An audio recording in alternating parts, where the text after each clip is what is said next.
Okay, camera's all good, yeah, recording at the back, excellent. We've got England captain Ben Stokes, we've got to go to James Cole. Ben, a dramatic finish to an incredible series. How do you sum it all up and your emotions at the end there? Yeah, like, I think the series as a whole, even before this game, it was just all 4 games going to 5 days. This one again, and yeah, it's been, you know, toe to toe pretty much, well, for 25 days. You know, 2 teams, 2 very good teams who have, you know, thrown everything at each other, left nothing out there.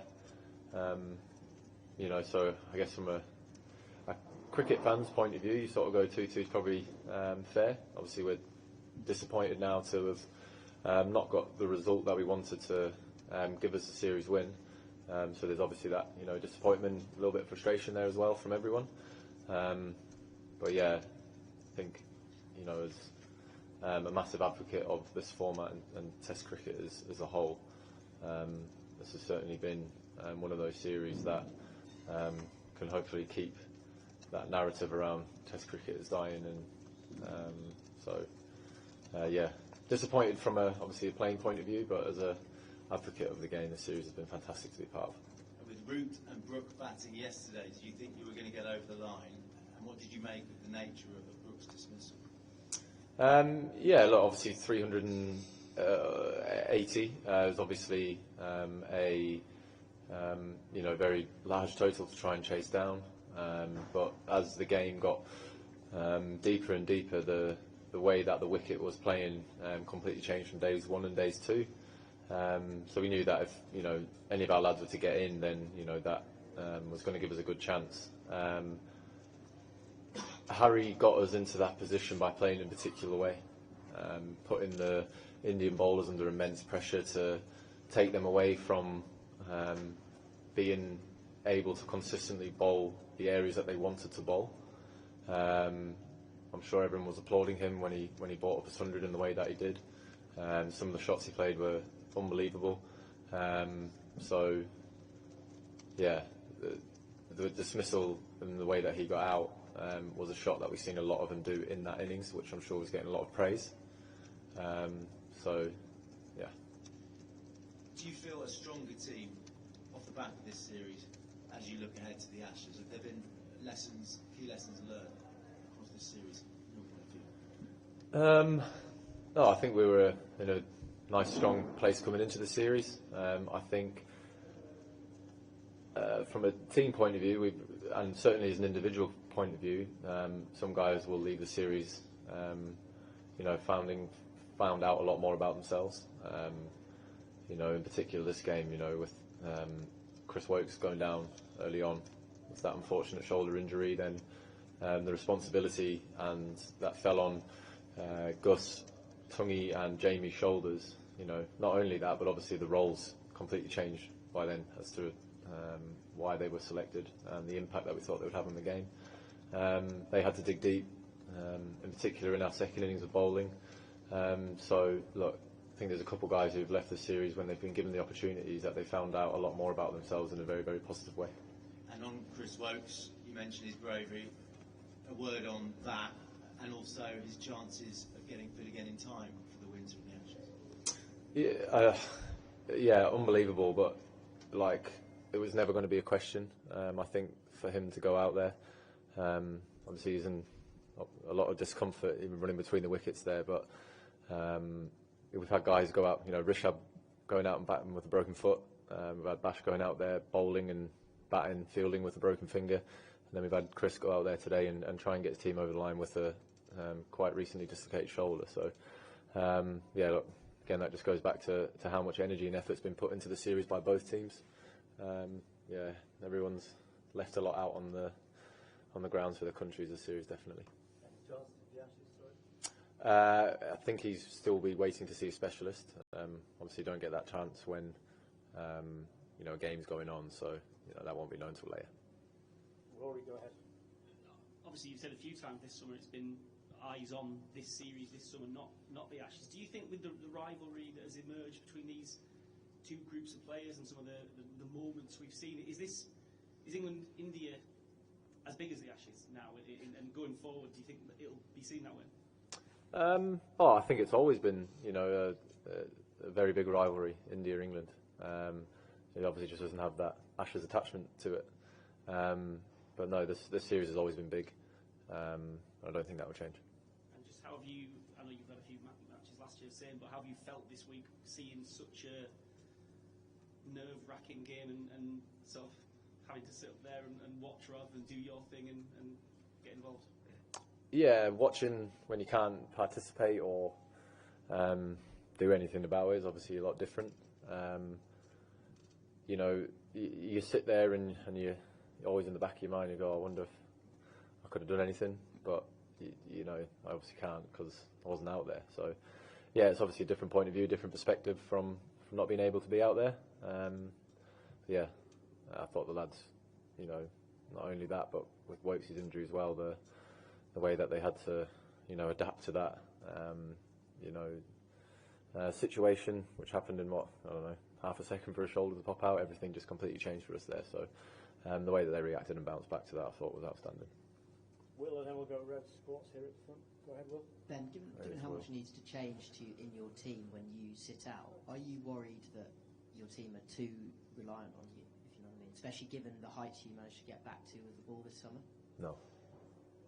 Okay, and do you have any reflections on Jacob this summer and how he just came into this game quite late, having not played much cricket? Do you wish you'd been able to get a bit more cricket into him, give him more chance to be kind of up to speed straight away? Well, I think it's an easy thing to say on reflection, and we don't live in a perfect world where everything falls into place. He's been a member of our squad for this whole series, and I didn't know I was going to get injured, so what are you going to do? Go to the front here. Ben, you yourself has produced some intense and relentless moments with the ball on the field. A word on Mohammad Siraj, because played all the 5 tests, bowled more than 180 overs. A word as an opposition captain or as an opposition, a word on Siraj and what it takes to do what he has done in this series. I've always had great respect and admiration for Mohammad Siraj as a competitor. He just keeps coming and coming and coming. You know that he's always going to be in the fight with you. But yeah, again, just another example of what it means. And yeah, this game in particular, just kept going and going and going, and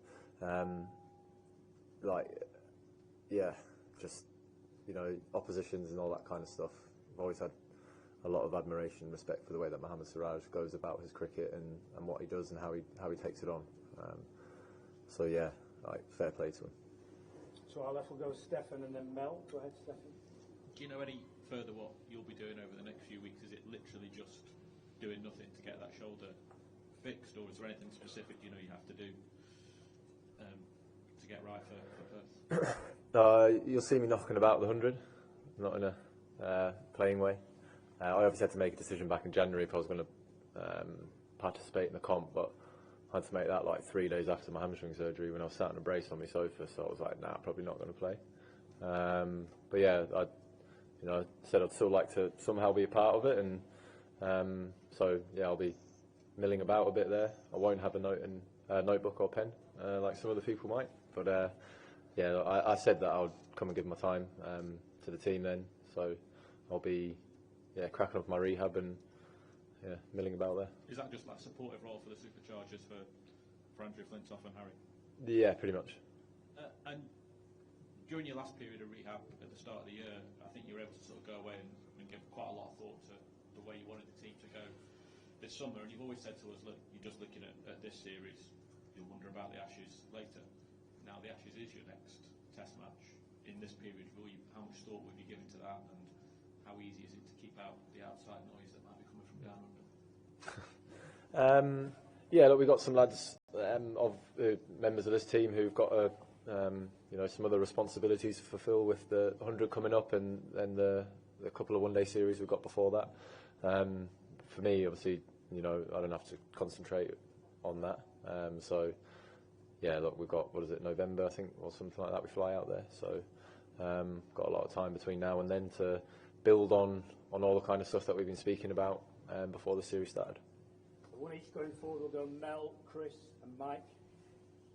Go ahead. If I've got one, I'm going to sneak in two as I ask it then. Thank you. First of all, I just wanted to ask, was there any specific conversation or word said between you and Chris Woakes before or after he went out? And the other part is, would you like to see Jacob Bethel batting at number 3 for Warwickshire in the games, bearing in mind the white balls stuff that's coming, but in the championship games? Before Wiz went out, I was in the dressing room, so I didn't get a chance to give him a tap on the back and say go well. But I think, obviously coming off there, it's pretty obvious what would have been said to him there. Just great effort, like unbelievable. He just shrugged his shoulder and was like, I wouldn't do anything else. What was it? About Jacob Bethel, would you like to see him batting at number 3 for Warwickshire in the championship in the remaining rounds? It would be good to see Beth playing for Warwickshire. Chris, Mike, one each. Dave at the back, and Revs to finish. Ben, as disappointed you are not to go over the line today, I guess you must be immensely proud of the players for getting back into this test against all the odds. Just wondered how you felt the character shown by the team this week will stand you in good stead for Australia. How do you see that? And going back to the Woakes injury, I know that it looks like, we're only a bowler down, but when you look into it deeper, the role of, in particular Tungi and Jamie changed from that point onwards. The way in which, they would have been used changed, but they took that responsibility on without adding pressure to themselves. I think they did that in a way of, probably pride actually, that one of the boys has gone down and we're going to have to take up that workload, which I think some people would probably shy away from that and be a bit worried about what that means for them. But obviously with how that wicket played, it was evident from both teams of how much seam was bowled that was going to be the threat. So yeah, the workload that those guys had to go through to make up for the unfortunate injury to Woakesy, I thought they did an exceptional job. Showed a lot of courage, showed a lot of heart, and just kept coming in. So yeah, look, they can be incredibly proud of the way that they threw themselves into that, and in particular when the fact that quite a lot had changed for the roles that they were selected for. Ben, as an attack, you were detained in the field for more than 1,000 overs over this series. Are you confident you'll have just a little bit more cutting edge in the Ashes? Because it's great credit to you that the bowlers kept running in, as you say, but 1,000 overs is a lot of work. Yeah, good teams bowl a lot. Better teams bowl a bit less, don't they? Well done, mate. And can I just ask about 6 drop catches in the match, or in one innings, in fact, ultimately, was that perhaps the most costly factor over the 5 days when you look at the ebb and flow? Yeah, I think you can always look back on, 6 chances is obviously a lot. And, if we do take those, maybe we're chasing, probably would be chasing something smaller than that. But yeah, you can go over so many moments in a 5-day test match and all the times that you spend out in the field and say if this had been slightly different, we could have been in a slightly different situation sat here talking to you guys. No one means to drop catches obviously, but I think if we look back on that, you could say that those chances that we did put down did cost us. Look back to Headingley when we chased down those runs. India dropped quite a few chances of us, and that probably contributed towards us winning. So yeah, maybe if we did hold on to those chances, things could have been a little bit different. But no one means to drop catches. Drop catches as part of the game. So yeah. David at the back, go ahead. Ben, for the sort of more casual cricket watcher who'd have been glued to the action today, they'd be thinking, why on earth is this bloke coming out to bat with one arm? I know you're opposed to substitutes, but can you put the argument against it? Is it just about the fact that you think it will be abused? Or? Yeah, I just don't see it being a thing. Like, sorry about this, but if someone gets injured, tough shit, deal with it. That's how we view it. I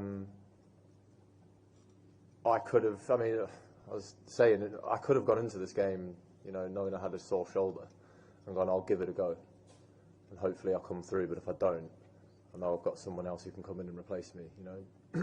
You select 11, and it's actually tactical.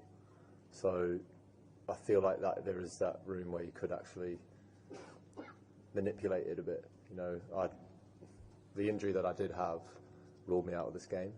But maybe if we did have that option in a pretty big game in a series, I could have gone, nah, this is worth it. But if I do go down even worse, then at least I know I've got someone else to come in.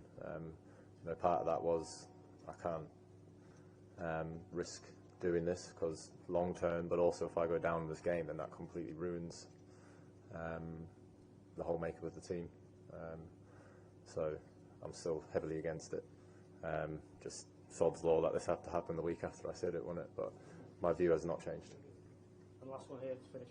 Ben, when we watch sport or cover sport, and in your case you play sport, we tend to think that we watch the best of it.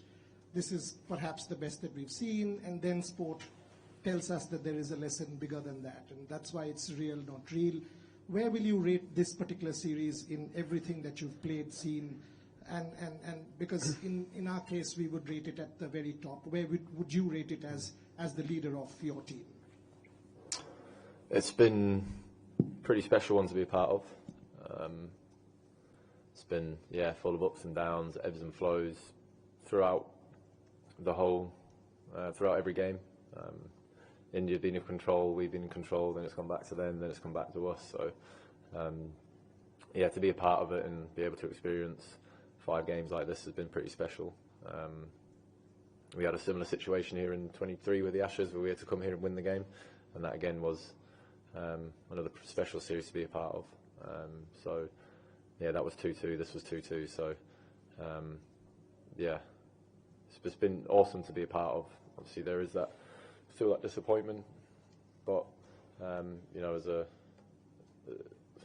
for the game, for the wider game, obviously we want to constantly be promoting the game. The series has been great for that. Cool, well done. Thanks, Ben. Thanks, guys. Cheers. Thank you.